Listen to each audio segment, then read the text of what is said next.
হে কৃষ্ণ, মাধব গৌর হরিদাস চ্যানেলে আপনাদের সবাইকে স্বাগতম। আজকের আমরা জানবো এই ভিডিওতে শ্রাবণ মাসের মাহাত্ম্য কথা, শ্রাবণ সোমবার ব্রত মাহাত্ম্য ও ভগবান শ্রীকৃষ্ণের জন্মের এক অলৌকিক কাহিনী। অনেক অনেক যুগ আগের কথা। পৃথিবী যেন আর পেরে উঠছিল না।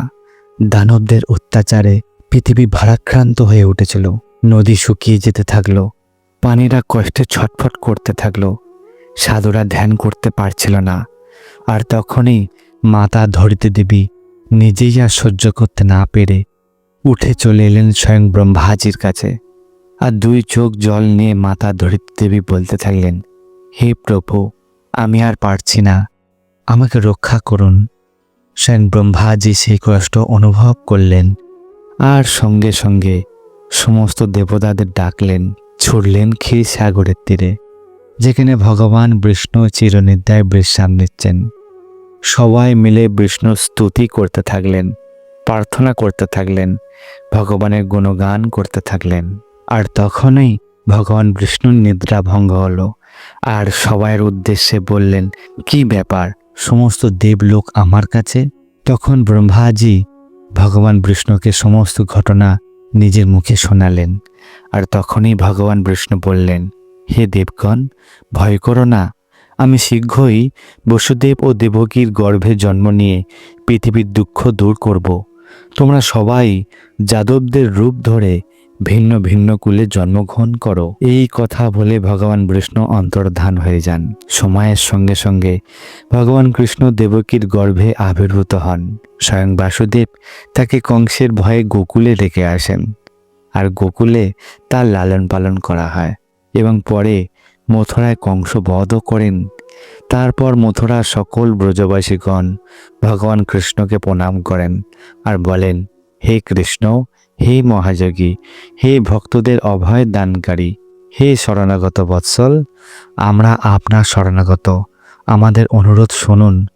আপনার জন্মদিনের কার্যক্রম কেউ তো জানে না, আপনি আমাদের সেই লীলা কথা বলুন যাতে আমরা বর্ধাপন নামক উৎসব পালন করতে পারি। তখন ভগবান কৃষ্ণ তাদের অনুরোধে খুশি হয়ে নিজের জন্মদিনের সম্পূর্ণ কথা বলতে থাকেন। আর সমস্ত ব্রজবাসীগণ ভগবান শ্রীকৃষ্ণের মুখে নিজের জন্মদিনের সেই কাহিনী শ্রবণ করে নিষ্ঠা ভরে জন্মাষ্টমী ও বর্ধাপন উৎসব পালন করেন। আর ভগবানও তাদের ভক্তি ভাব দেখে আশীর্বাদ প্রদান করেন এবং বহু বর প্রদান করেন। এক ঐতিহাসিক কাহিনী আপনাদের শ্রবণ করাই।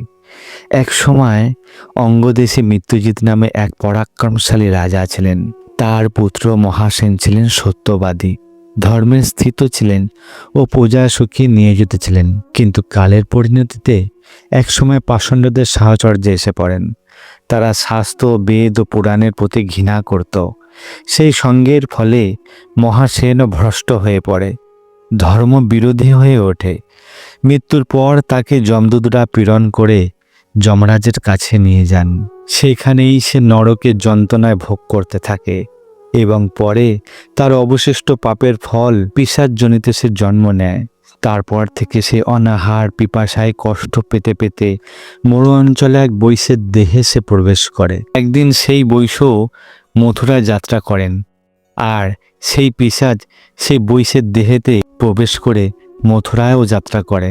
আসে এক শুভ সময়, আর তা হলো জন্মাষ্টমী।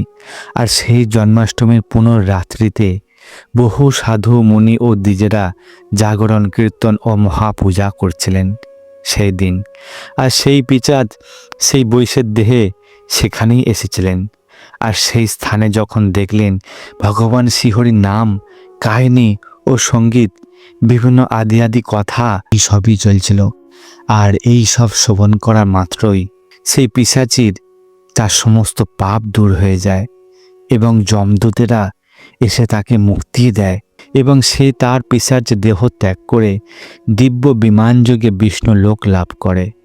এইভাবেই জন্মাষ্টমী ব্রতের মহিমায় এক পিশাচজনী থেকে উদ্ধার পেয়ে সে বিষ্ণু লোক প্রাপ্ত হয়।